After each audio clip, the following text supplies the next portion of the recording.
Hello and welcome to the Everything is Black and White podcast. I'm Andrew Musgrove and I'm joined by Chief Newcastle United writer Lee Ryder, who is following Newcastle United out in South Korea. We've got a load of questions to put to Lee. Thank you to everyone who has got in touch on social media or emailed in their questions. We will put the best to our Chief Sports Writer in a brief moment. Just a reminder that this episode is sponsored by Saily. If you're traveling abroad and worried about connection on your mobile, you need to sign up to Saily. Get your eSIM. It's from the creators of NordVPN. You can hit the link in the podcast description box for a discounted offer. More than 200 destinations to choose from. It's affordable, it's secure, you stay connected, and you support the podcast at the same time. Lee, welcome back to the show. Have you recovered from yesterday's game against the K-League in which Newcastle lost 1-0? Yeah, just about, thanks. It was a crazy night from start to finish.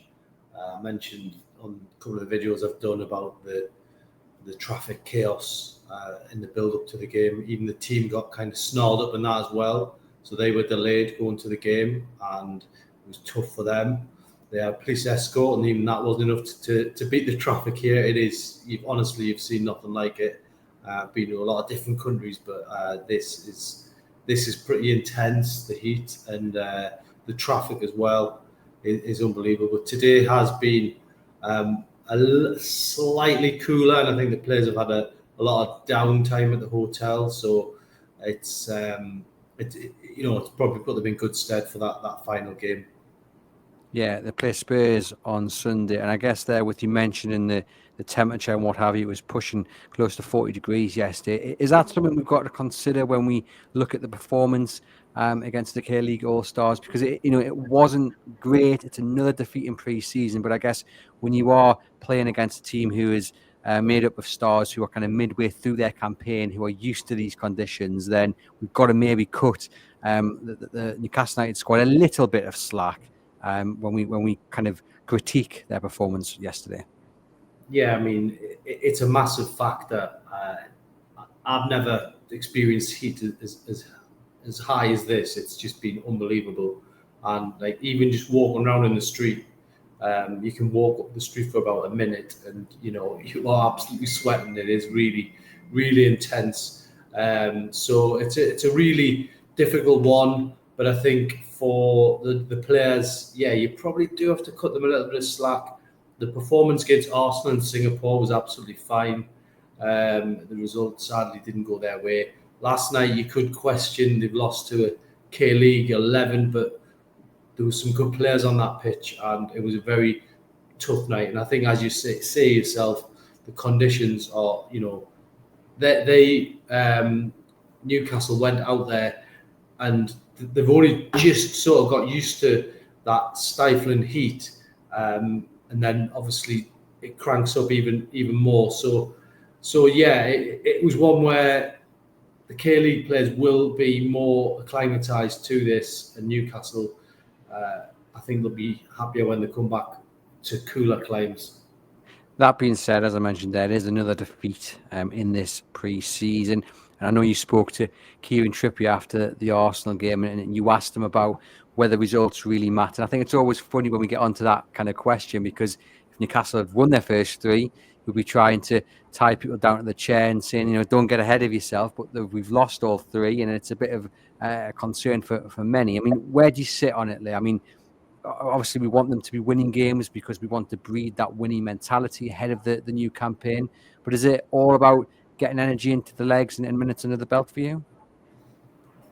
I think so. I think you start trying to form an image of what that opening team sheet will be like against Aston Villa, and that's when the real stuff starts. But these games have to be taken seriously as well. I mean, 2 games against Premier League opposition. I mean, this is probably one of the toughest pre-season Newcastle have had in terms of opponents for a long, long time. I mean, Celtic as an opener. I mean, if you go back, Newcastle used to play maybe Hartlepool or Darlington in an opener. Celtic is a step up, Champions League opposition, 2 Premier League teams, and the best of one of the best leagues in Asia, all in one sort of package. So, and they've still got 2 La Liga teams to come as well. So for me, this is the hardest pre-season they've probably had for a long, long time. But lots of minutes to be played still with those 3 games to come, and hopefully some improvements on the results and performances. Just talk to us about some of the takeaways from what you've seen so far. A couple of injury concerns surrounding Sven Botman, and Joe Willock went off on a stretcher yesterday. I don't think it was as bad as it appeared on first viewing. Just any update on those two specifically? Yeah, I was obviously down at the sort of tunnel last night when the players were going on the bus, and Sven Botman just sort of strode past. He looked absolutely fine. I mean, it looks like it's a precautionary thing for Sven. And for Joe Willock, I was told it's not a major injury, and he didn't have to go to hospital or anything like that. He got back on the team bus with the rest of the squad, so that's a good sign. I mean, a lot of years ago, we've seen Hatton Ben Arfa rush to hospital in the US, and that's when you know it's bad. So yeah, that's looking good, but just shows you that you one crazy incident in a game like that, and you suffered another setback. So yeah, it's one to keep an eye on.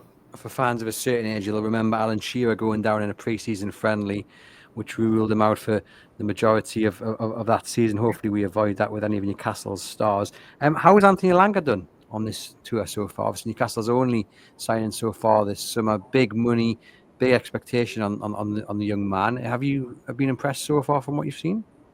Yeah, I mean, obviously got on the score sheet against Arsenal, so that was a big plus, so that he's off the mark on that score. He was probably one of Newcastle's better attacking players last night. He had a couple of opportunities, forced the keeper into a save. Looks lively, once he's on the ball.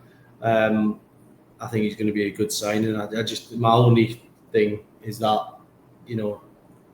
we all got excited thinking he's going to be linking up with Alexander Isak, and that it may still be the case, but that would have been brilliant in pre-season to see those two combine on this trip. So yeah, let's hope that there's still a positive outcome with the Isak situation. Well, we are going to talk about Isak. It might not come as any surprise, Lee. There's been plenty of questions sent in by our viewers and listeners on Alexander Isak. And actually, it leads on to kind of the final point I want to make about the lads over in South Korea. And it's about Willis Sula. He obviously looks like there is a strong chance that he might be Newcastle's only senior striker to choose from against Aston Villa if Isak ends up going. He has had opportunities. He did have opportunities against the K-League All-Stars, but he didn't take them. He ended up getting maybe a bit of he wasn't in the best of moods when he finally came off the pitch. I mean, what do you make of his time on this tour?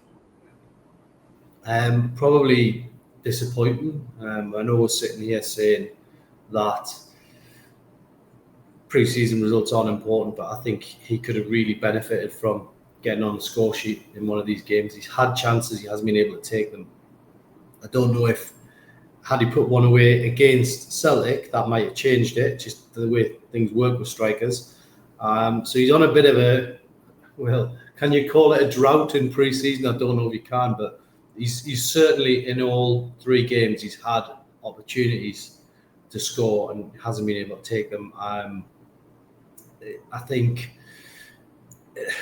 is it a bit of a strain for him that he's come in for Alexander Isak? It's a big step up when the pressure's not on you and you're coming in, you can do a job. But then all of a sudden, when the main striker goes and the pressure's on your shoulders, you've got to be putting the ball up in the back of the net. And sadly, hasn't been able to do that so far. I'd love to see him get a goal. I think he's a good young player, but strikers are going to get judged on goals, and at the minute, he hasn't got any to his name.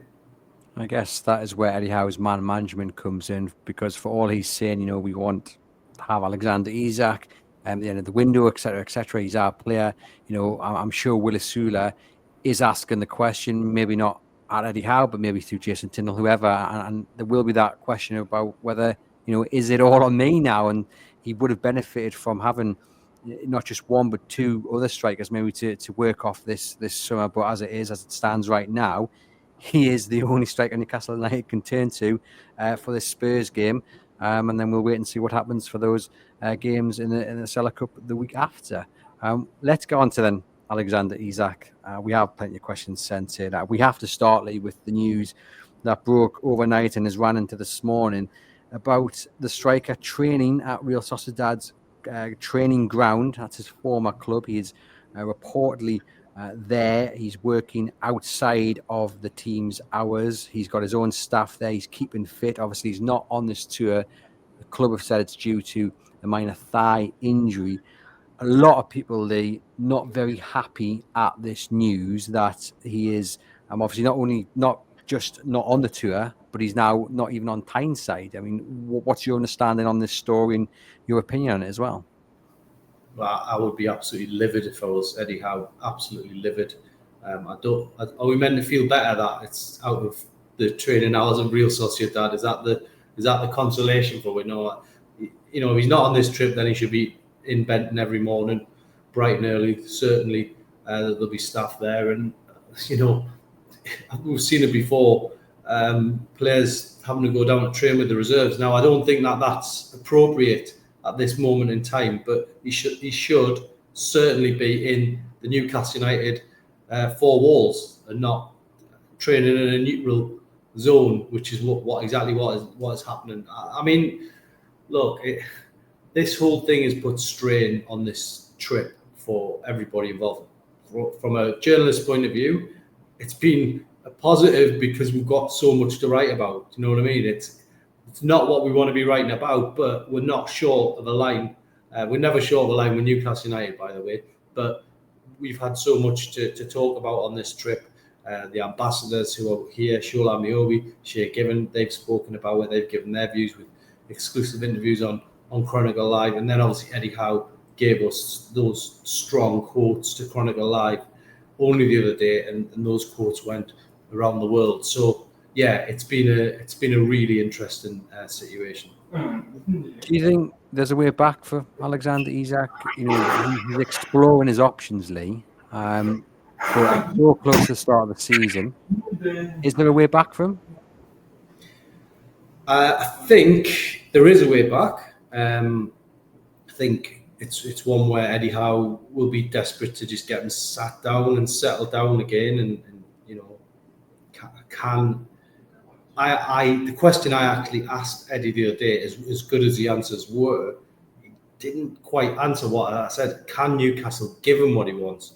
Now, if what he wants is 300,000, then the chances are that probably can't give him 300,000 a week. And you know, but the answer he gave was extremely strong. But look, there's a vacant number 9 shirt waiting there. He's had huge sums put to him during the talks before and after all this. So he would be Newcastle's richest ever paid player. He'd be handed the number 9 shirt. He'd be handed the opportunity to, you know, almost catch up with Alan Shearer, which is a great opportunity. Now, that might not be for every player, but that's what's in front of him at the moment. If you go to Liverpool, you'll become another member of the squad, and things change very quickly. But at Newcastle, he can really embed his name into the club's history books. He's already done it, of course, by scoring what turned out to be the winner against Liverpool in the Carabao Cup final. This is an opportunity for him to, you know, become a complete legend at Newcastle. And if he's not interested in that, then that's going to be difficult to process. I mean, what happens next? We have reports that Liverpool are weighing up a bid, but they want a little bit of encouragement from Newcastle United, which is a ridiculous stance to take. You know, Newcastle United are not going to encourage any club to bid for their star player. Newcastle United back in the UK, obviously, probably a couple of days after that Spurs game on Sunday. Will Alexander Isak, will he be told to be back in training on Monday or Tuesday at Newcastle? I would imagine that Eddie Howe does not have a choice but to demand that Alexander Isak starts preparing for those 2 games at St James's Park on the Seller Cup weekend. He's got to do that. He's got to take the hardest line possible, and that is, you know, making him fulfil his duties as a Newcastle United player, because there's still no formal offer. we're still being sort of told this injury line hasn't gone away. Whether people believe it or not, the injury line hasn't gone away. He's got a thigh injury. He's had scans and it came back that he was fine. So has he had a recurrence of it?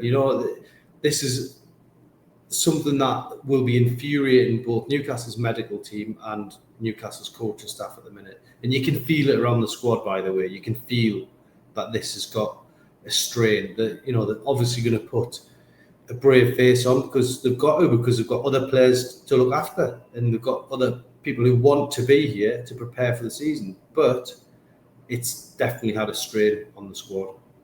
What do you imagine happens next week at Benson? Is it he would come back? I mean, it's one thing whether he might come back, we don't know, and if he doesn't come back, that takes the saga to a whole new level. But let's, give him the benefit of the doubt and says he does come back to training on Monday or Tuesday. Does Eddie Howe, you think, put him straight into training with the rest of the players, or is he made to train away? I mean, what happens? Because as you say there, the dynamic now within the squad, it is impacting on the squad. And I suppose if he gets embedded back into the team on Monday or Tuesday, or whenever they're back at Benson, there'll be plenty of questions and what have you. It could actually become an even bigger distraction once they're back. Well, yeah, I mean, look, this thing is unfolding, it's developing all the time. Has Alexander Isak already been told to report to Benton?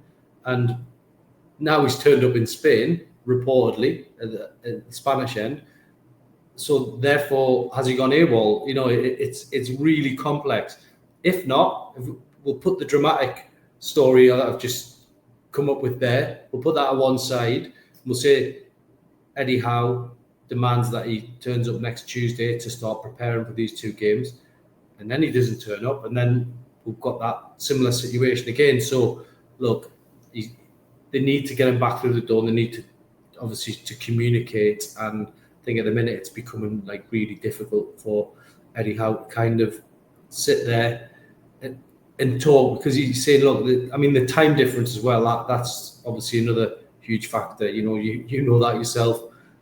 You haven't had your lunch yet there, and it's what time? 7:30 at night here. So the communication thing, you're waking up to like loads of messages and stuff like that. So that is a big factor as well, the time difference. So everything needs to get back on an even keel, and then I think we'll see some progress one way or another with this situation. Reports suggest that Newcastle are aware that he's over in Spain, but I wonder if it's something like you kind of alluded to there. How much control of Newcastle United got Eddie Howe and the rest of the staff when they are over in South Korea, and the time difference? It might just be kind of a slight appeasement and say, right, we'll deal with this when we get back on Monday. When I really do expect to get I hope a conclusion or to this saga rather quickly, because it can't go on. The window closes in just over a month's time. To get a replacement in isn't going to be easy. You'd argue they still need to go and get a second striker as well. But then on the flip side, what does Eddie Howe say to Alexander Isak? Now, publicly, Isak hasn't said he wants to leave. The noises come from his representatives that he wants to explore his options. What does Eddie Howe say to Isak? If he can't offer the contract that he reportedly wants, what is the solution? Yeah, it's a really difficult one. Obviously, looking from the outside, he went to Austria, so he was fulfilling his duties. He went to Austria. Something clearly happened on that trip for him not to be with the squad itself. Like, I don't buy into all this leaving him at home stuff.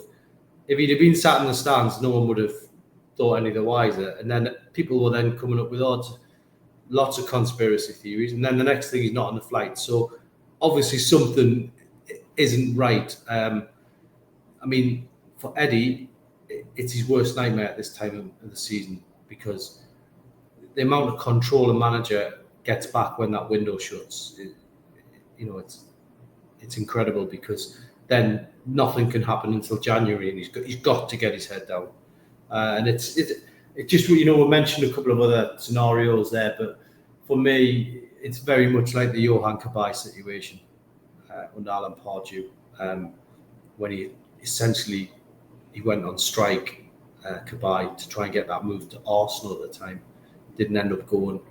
But the next window he ended up going to PSG. So he just wanted to leave because he was going to get more money elsewhere. And unfortunately, this has some similarities. I mean, Newcastle United obviously don't want to lose their main striker, but to keep an unhappy striker isn't always the best idea either. But it just seems slightly bizarrely that this has happened at this point in time. Like you say, something must have happened. I don't think it would be wrong to assume that encouragement from potential suitors is probably the reason all this has kind of happened. But at this point in time, had this happened a week after the season finished, then yeah, he probably gets his move to Liverpool. Newcastle get that £150 million to not only get a replacement in, but also to spend elsewhere across the squad. But with the season starting in 3-4 weeks' time, the window closing on September the 1st, Liverpool having already gone and signed big money striker, it seems a little bit strange, and that maybe Alexander Isak and his representatives have maybe kind of showed their hand at the wrong time. Yeah, absolutely. And to be totally honest, Newcastle play Liverpool very early in the season, don't they? So I think there's a possibility that Newcastle will try and delay this as long as they can, and maybe even get past that. Maybe even get past that game, and maybe it goes to deadline day or just around deadline day, and it could go then. But I think Newcastle will not make this easy for Liverpool. They want obviously an astronomical fee, and they're not just going to give them that. Have our star striker so you can score goals against us in a Premier League game. It's not going to happen in my opinion, unless, as always, money talks, and it's like something absolutely ridiculous. So yeah, it's a situation that we don't want to have covering Newcastle, but at the end of the day, we've been presented with it. It's not the first time. It definitely won't be the last time. So let's see what happens next. 3 years left on his deal, so Newcastle United still hold some power. They remain quite strong in their stance. It's £150 million. So now it's up to Liverpool to come to the table. I think that he's worth that at the very least. He is as good as that price tag suggests.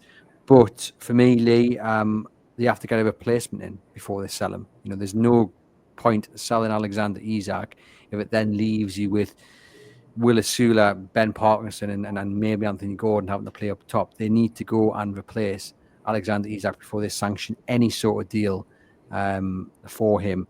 Benjamin Sesko is the name linked. Newcastle United reportedly very, very keen on him, but Manchester United, if you believe some reports, seems to be his first choice destination. I mean, in terms of Sesko, Lee, I mean, what's your understanding on that? Is that someone Newcastle are looking at, and could you see him ending up at St James's Park?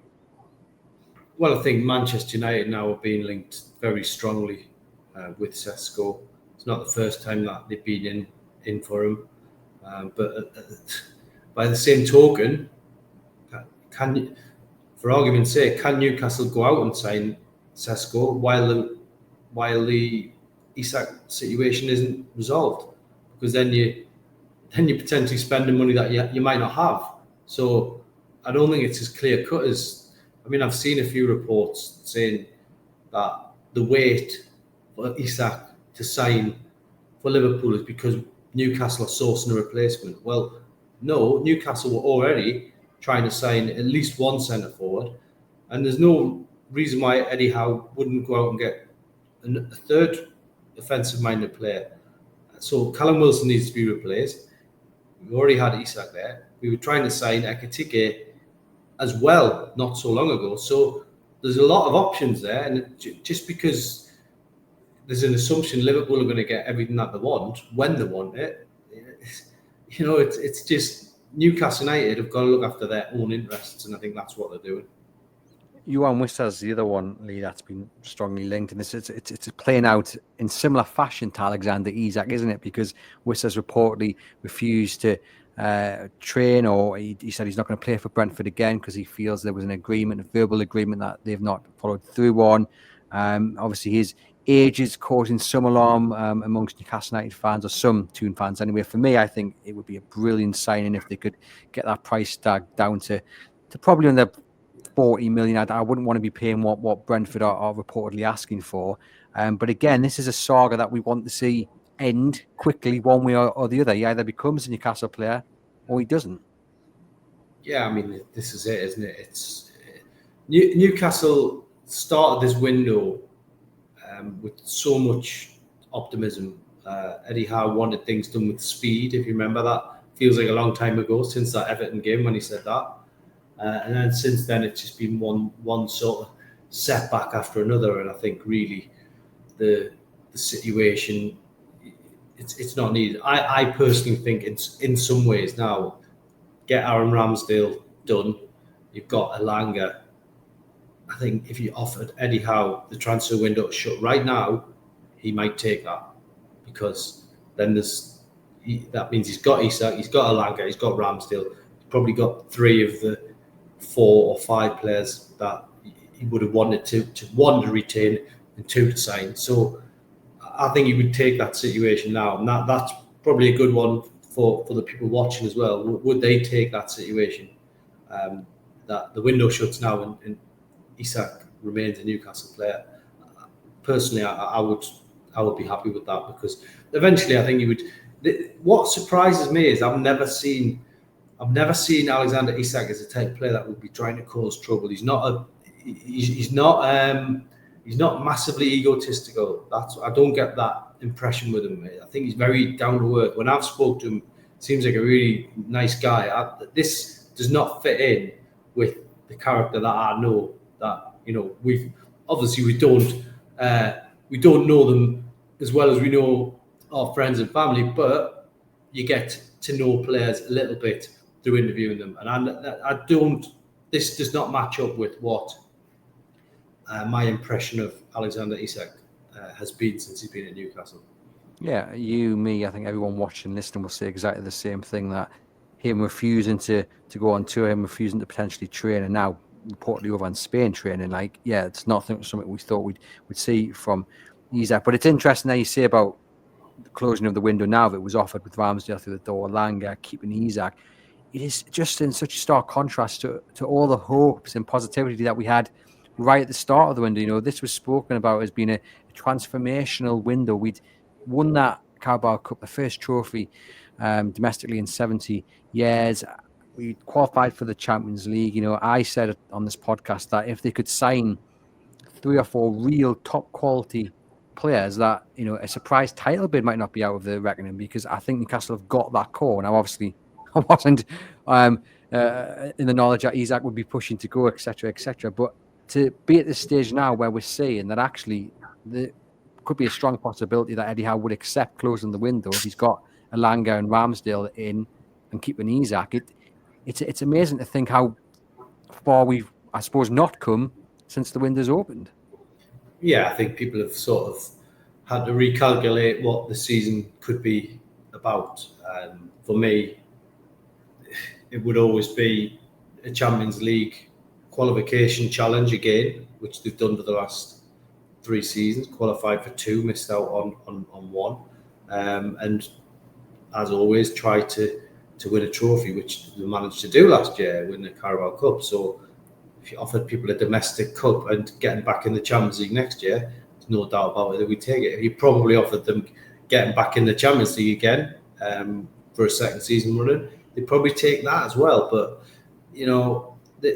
this was always going to be a slow build at Newcastle because of the PSR. And, as journalists, we've spent more time writing about PSR than we have done writing about football at times, because it's just become this massive thing. And especially since the takeover at Newcastle, that it almost, when the rules got tweaked, it was obviously to stop Newcastle running riot in the transfer market. And boy, is it working. It's absolutely crazy. So we have to wait and see what happens next. But let's just hope that it's not to Newcastle's detriment. Yeah, I mean, we've got Lee here saying, Lee Turner on Twitter asking, with how the recruitment has been going and the issues with Isak and injuries, are Newcastle in need of a great end to the window to stave off having a bad season, as this squad is not equipped to deal with the Champions League, do we need more of a figurehead manager to get players? So there's two questions there. I mean, first off, Lee, about having to have a great end to the window to save the season to come. Do you think if Newcastle finish the transfer window with Alanga, Ramsdale, and Isak staying, is that squad good enough to qualify once again for the Champions League and to actually make a real go of this season's Champions League? Well, I've said consistently for a while now that Newcastle's 11 with Isak as well in it, and players like Lewis Hall, Livramento, Tonali, Bruno, Joelinton, that 11 is a good 11. Whether that's with Nick Pope in goal, with Ramsdale. I mean, Ramsdale, hasn't had the greatest of times since he left working with Eddie Howe. He hasn't had the greatest time, so that might take time to settle down again. But for me, Nick Pope is, and some people might disagree, but Nick Pope for me is more than capable of being Newcastle's number one. I think he's a top goalkeeper, and I know some people won't agree with that, but you go back to all the important games Newcastle have had in recent years. Carabao Cup final, made some big saves. The Champions League sort of decider against Chelsea, made some big saves. Going back to that game against, I think it was Leicester when they got in the Champions League in 2023, some big saves. Yeah, he's had the odd mistake, but which goalkeeper doesn't? So for me, you've got a goalkeeper in his sort of peak years now who can still potentially get in the England squad. So, and he wants to be here as well. So for me, Nick Pope is a class keeper, and Ramsdale coming in will, might bring another level from Pope because he knows he has to work doubly hard to keep his spot. So the keeper situation, they could do with selling one or two keepers, by the way. They've got probably an 11 of goalkeepers you could play if you wanted.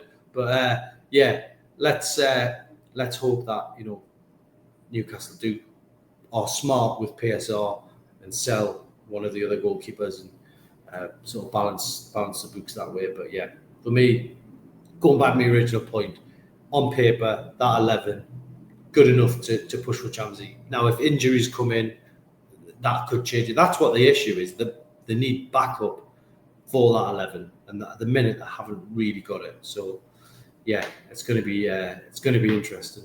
It's the depth, isn't it? That's where the issue is, because I think the core is there with your midfield, and if they manage to keep Isak, but it's the depth that they're lacking. The need to replace Sean Longstaff, the need at the very least to get one striker in, two if Isak leaves, and time is not on their side. And we've got a lot of people who have got in touch, Lee, to ask about who is in charge of recruitment and wanting to just kind of try and find an answer into how things are working at the moment. Obviously, Paul Mitchell is gone. His replacement has not been appointed yet. So what is happening in terms of that kind of recruitment drive from Newcastle's point of view? Who is leading it? Yeah, I think it's more of a combination, really, of Andy Howe. I've seen one report saying he's acting director of football. But you've got Steve Nixon in there. You've got Eddie Howe in there. You've got Jason Tyndall in there, who has gives an opinion on what is needed for the squad. So there's a good little committee there that can get Newcastle through this kind of period that they're in. But I think it's one where if there was a sporting director, we all know it would be a lot easier than it is at the minute. The Isak thing would have probably been cleared up now, because had this happened, if Paul Mitchell was there, then Paul Mitchell would have probably flown back to the UK and got it all sorted out if he'd have left the UK to begin with, at that end. But it's a situation that needs sorting. I don't understand why the sporting director hasn't happened yet. I know they've been in negotiations with Ross Wilson at Nottingham Forest, so maybe that's holding things up. But they need to take some of the responsibility away from Eddie Howe, who's done remarkable. Really, he pretty much does everything. For the modern day coach has to delegate, but Eddie Howe does more than the average coach. Does all the press, he's now doing the transfers as well, and obviously picking the team and motivating the team. So he's got a lot on his plate at the minute. Yeah, it certainly has. And just go back to a question that Lee Turner asked before. Do Newcastle need a new figurehead manager to attract players? Certainly not. Eddie Howe is the man to manage Newcastle United. I think the issues have come elsewhere, and it's probably come on the back of Paul Mitchell's exit. And I know, look, he hadn't signed a senior player in his time at Newcastle United, but losing that director of football so out of the blue. I mean, Eddie Howe said he was on holiday, and then suddenly his phone rang and was like, what's going on here? That has had an impact. Whatever happened in his first year, whatever didn't happen, losing your director of football before what was said to be a transformational summer, it isn't going to be a good start to the transfer window, is it? No, it put Newcastle on the back foot straight away. And to be fair, they did well to get the Elanga deal actually done. Looking back at it, but Paul Mitchell leaving was a strange one, because just 24 hours earlier he was running around the pitch with all the players celebrating getting in the Champions League. He was posing on the team picture for the first time ever and the last time, so it was a strange one. But I think there was obviously issues from day one when they were talking about boundaries and stuff like that, and he obviously didn't want to remain on board for this challenge. I mean, he was the one talking about a 5-year challenge, and he checks out after one. So without interviewing him and speaking to him, it's hard to fathom exactly why this happened. But I'm told it all ended on really good terms. So it's a strange one. I'm obviously getting the new director in, as you said. Ross Wilson looks like he's the man from Forest. You might imagine, we don't know, that he might have to do some sort of garden leave, but also they need the new CEO in as well. Obviously, we wish Darren Eales well in his battle against cancer, but they need to get someone in that role, because there does seem to have been a little bit of a vacuum. Yeah, there does seem to be a bit of a space in between. So it's one where, for me, this needs to be resolved as quickly as possible. Or do you just go the other way and you wait for exactly the right man for the job? So it's a tough one. But who that man is, we've seen a lot of different names bandied about. So yeah, it's going to be a really interesting one.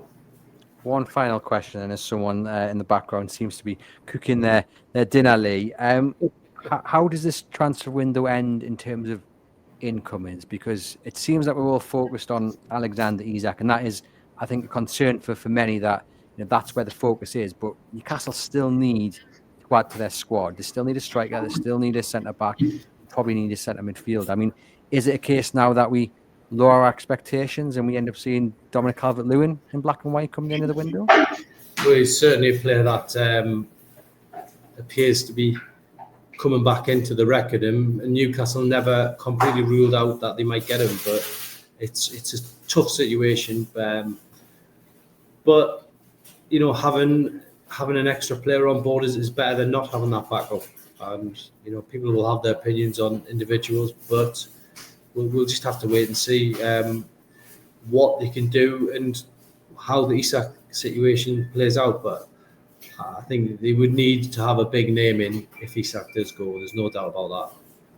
Well, there we go. Lee, thank you very much for joining us on the Everything is Black and White podcast. We look forward to the coverage of Newcastle's final pre-season friendly out there against Spurs on Sunday. There'll be plenty of news coming in the meantime over the next few days.